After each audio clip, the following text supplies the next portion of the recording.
Buletin pagi bersama saya Azlianti Ibrahim. Tajuk utama pagi ini. Geng Kojek tumpas. Dua rompakan bank di Brazil gagal, 12 termasuk tebusan terbunuh.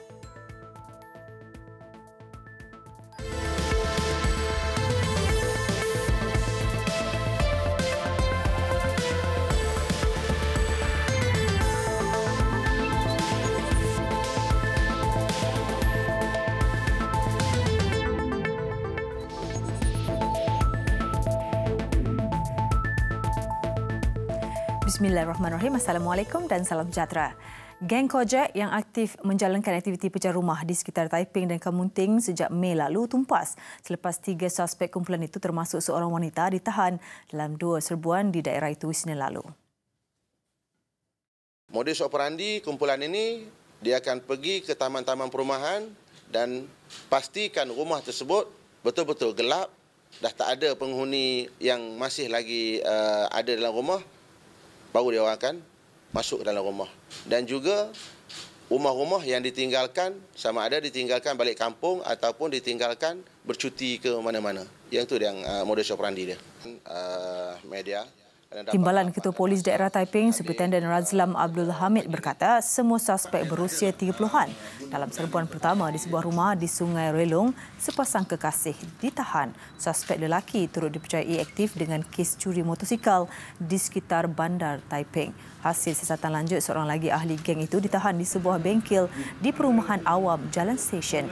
2 suspek lelaki masing-masing mempunyai 5 rekod jenayah lampau dan dadah, manakala suspek wanita tidak mempunyai rekod jenayah. Pelbagai barangan kemas, telefon bimbit dan kamera, 1 buku 5 dan sebilah pedang serta pelbagai peralatan yang digunakan untuk memecah masuk rumah dirampas. Ketiga-tiga suspek ditahan reman sehingga esok. Kes disiasat di bawah Seksyen 457 Kanun Keseksaan. Sebanyak 142,777 produk kosmetik tidak berdaftar dan beracun yang bernilai 3.4 juta ringgit dirampas sejak awal tahun ini. Dalam satu kenyataan, Kementerian Kesihatan memaklumkan kesemua premis yang didapati terlibat akan disiasat mengikut Peraturan Kawalan Dadah dan Kosmetik 1984. Ketua Pengarah Kesihatan Dato' Dr. Nur Hisham Abdullah berkata pihaknya sentiasa menjalankan pemantauan berterusan ke atas produk kosmetik yang telah dibatalkan notifikasi di pasaran termasuk secara dalam talian. Beliau juga menasihatkan orang ramai supaya berhati-hati membeli produk terbabit dan tidak mudah terpedaya dengan iklan yang ditayangkan. Tegasnya, pengeluar produk juga perlu ingat kesemua produk kosmetik perlu berdaftar dengan Kementerian Kesihatan. Sekiranya produk itu dikesan mempunyai bahan terlarang, status pendaftarannya akan terbatal.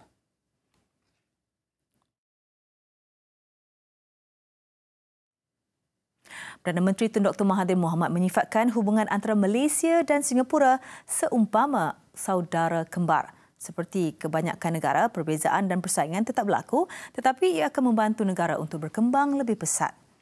Tun Dr. Mahathir berkata demikian menerusi catatan dalam Facebook berhubung isu pertikaian pencerobohan kapal Malaysia ke perairan Singapura seperti yang didakwa oleh Menteri Pengangkutannya Khaw Boon Wan 2 hari lalu. Kementerian Luar dalam pada itu turut mengeluarkan kenyataan menerusi menterinya Datuk Saifuddin Abdullah yang mencadangkan kedua-dua negara untuk mengurangkan ketegangan dengan tidak menghantar aset ke kawasan pertikaian berkuat kuasa hari ini. Cadangan itu bersesuaian sehingga kedua-dua pihak mengadakan perbincangan bagi mencari jalan penyelesaian. Selain mendakwa kapal Malaysia telah menceroboh perairan sebanyak 14 kali, Kementerian Pengangkutan Singapura turut memutuskan untuk memperluaskan had pelabuhan Singapura di Tuas melalui pemberitahuan maritim dan penguasa Pelabuhan Singapura Pindaan 2018.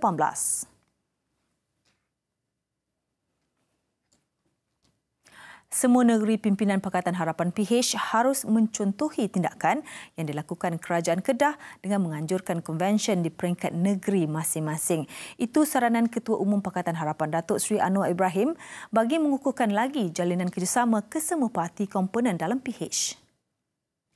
Saya telah sambut berdasarkan pengalaman yang dilakukan di Kedah agar negeri-negeri lain, Kerajaan Pakatan Harapan terutamanya, menganjurkan konvensyen yang sama di peringkat negeri dengan format yang lebih kurang sama mendengar pandangan, teguran, cadangan, kemudian biar kerajaan negeri begitu besar dan Exco memberikan respon. Datuk Seri Anwar berkata demikian selepas hadir merasmikan penutupan konvensyen PH Kedah bertempat di Dewan Sri Mentalun. Katanya konsep perbincangan seperti ini dapat menjadikan medium terbaik mendengar isi hati dan luahan perwakilan terhadap struktur kepimpinan kerajaan negeri. Akhirnya bersetuju sebab itu saya bawa usul. Himpunan Aman bagi membantah Konvensyen Antarabangsa mengenai penghapusan segala bentuk diskriminasi kaum (ICET) hanya diadakan bermotifkan politik untuk kepentingan PAS dan UMNO. Timbalan Presiden Parti Peribumi Bersatu Malaysia Datuk Seri Mukhlis Mahathir berkata, permainan politik kedua-dua parti itu berisiko menimbulkan keresahan dan ketegangan dalam kalangan rakyat. Demikian konvensyen kepimpinan PH Kedah di Alustar, Datuk Seri Mukhlis yang juga Menteri Besar Kedah berkata pihaknya tidak menolak kemungkinan dua parti pembangkang itu cemburu dengan keutuhan gabungan PH. Pihak terbabit cuba memperandakan dengan menggunakan isu berkaitan ICET.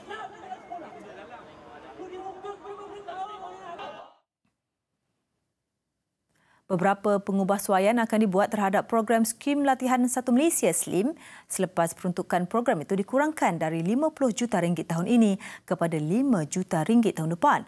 Pengubahsuaian termasuk tidak hanya melahirkan graduan makan gaji tetapi usahawan yang boleh mencipta peluang pekerjaan sendiri. Ketua Sekretariat SLIM Nur Rashikin Ismail memaklumkan kuota kemasukan pelajar juga dihadkan dari 25,000 sebelum ini kepada 10,000 sahaja. Katanya seorang graduan SLIM menghabiskan kira-kira RM29,000 dan melalui program usahawan mungkin kos itu boleh dikurangkan.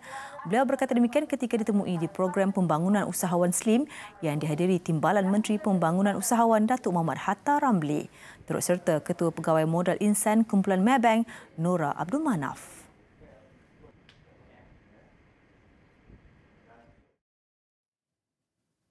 Susulan kejadian letupan di pusat beli belah City One di Kuching Selasa lalu. Chi Fahin, 66 tahun, ayah kepada Chi Kiom Jong, 24 tahun, salah seorang daripada 3 yang maut dalam kejadian berkenaan berasa terharu dengan sikap prihatin masyarakat. Menurutnya, banyak pihak dari pelbagai latar belakang telah tampil memberikan sumbangan serta sokongan moral kepada beliau di atas kehilangan anak bongsunya. Saya sekarang itu Islam punya agama, dia semua datang sini. Ada Cina Islam, ada Melayu Islam. Saya tadi pun ada cakap sama dia, jadi anak selawat banyak nasib. Tinjauan kru TV3 mendapati keadaan rumahnya amat usang di Jalan Setutung Baru. Beliau juga menghadapi masalah untuk bergerak disebabkan kecederaan pada kakinya akibat kemalangan dan kini tinggal bersama anak keduanya. Sementara itu, pemilik pusat beli belah City One, Stephen Long, petang semalam turut meluangkan masa melawat kediamannya. Stephen ketika ditemui memberitahu pihaknya sudah melihat bentuk bantuan yang dapat dihulurkan bagi meringankan beban keluarga berkenaan. Katanya pusat beli belah miliknya bakal beroperasi kembali selewat-lewatnya Isnin depan. Bomba has given us the clearance to open, except the premise where the kejadian, kecuali tempat kejadian yang lain, tempat semua boleh dibuka. Dan sekarang consultant engineer, structural engineer has certified the building is safe. Kejadian letupan akibat kebocoran gas di pusat beli belah berkenaan meragut 3 nyawa dan menyebabkan 41 yang lain cedera. Bahasa Melayu yang menjadi lingua franca lebih 600 tahun lalu mempunyai unsur kebudayaan nilai tamadun yang tinggi. Usaha memperkasakannya perlu giat dikembangkan ke peringkat antarabangsa, antaranya menerusi rakyat asing yang menetap di Malaysia sama ada untuk menuntut ilmu atau bekerja. Ikuti laporan Farah Nabilah Wazir. Saya suka bahasa Melayu. Saya boleh faham tapi saya cakap kurang fasih. Pertandingan lagu-lagu antarabangsa yang diadakan baru-baru ini mendedahkan lagu-lagu berbahasa Melayu kepada pelajar antarabangsa bukan serumpun yang menuntut di Malaysia. Ia dalam usaha menjadikan bahasa Melayu sebagai medium pembelajaran pelancong dan pelajar antarabangsa. Ini merupakan tahun keempat penganjuran program ini sejak ia dianjurkan pada tahun 2011, 2012 dan 2013. Dan setakat ini program ini telah berjaya menarik ramai peserta dari luar negara menyanyikan lagu Melayu dari komposer Melayu serta penulis lirik tempatan dengan tujuan untuk memartabatkan bahasa kebangsaan.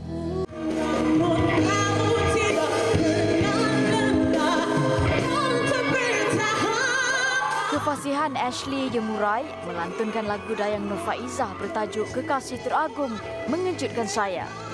Pelajar jurusan Perhubungan Antarabangsa dari Asia Pacific University ini mengambil masa 3 bulan untuk mempelajari lagu berkenaan.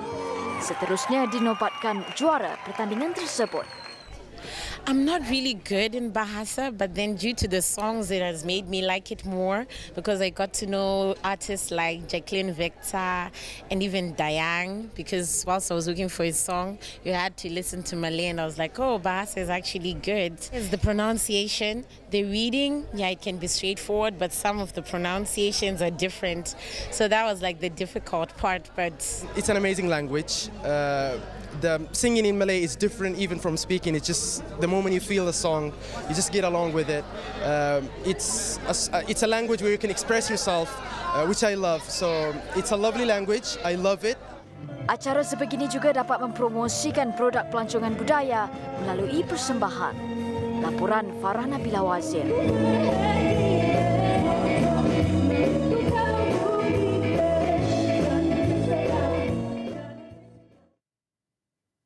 Baik, Media Prima Berhad, MPB mengungguli carta pilihan portal tertinggi kategori media selepas berjaya menguasai segmen digital dengan rekod 12.2 juta pelayar unik UV. MPB berada pada kedudukan ketiga selepas Google dan Facebook berdasarkan statistik yang dikeluarkan firma pengukur dunia digital Comscore Inc. Oktober lalu. The New Straits Times Press Malaysia Berhad NSTP merekodkan penguasaan tertinggi dalam kumpulan MPB iaitu 9.8 juta UV. Catatan itu menerusi 3 platform utamanya, laman portal online berita harian sebanyak 4.3 juta UV, Harian Metro 3.9 juta UV dan New Straits Times 1.6 juta UV. Google yang berada di kedudukan pertama statistik mencatat 17.2 pelayar dan Facebook 16 juta. Berdasarkan statistik itu juga, Astro Group berada di kedudukan keempat dengan 8.8 juta UV, diikuti Microsoft Sites, Oath, Lazada dan Karangcraft Media Group.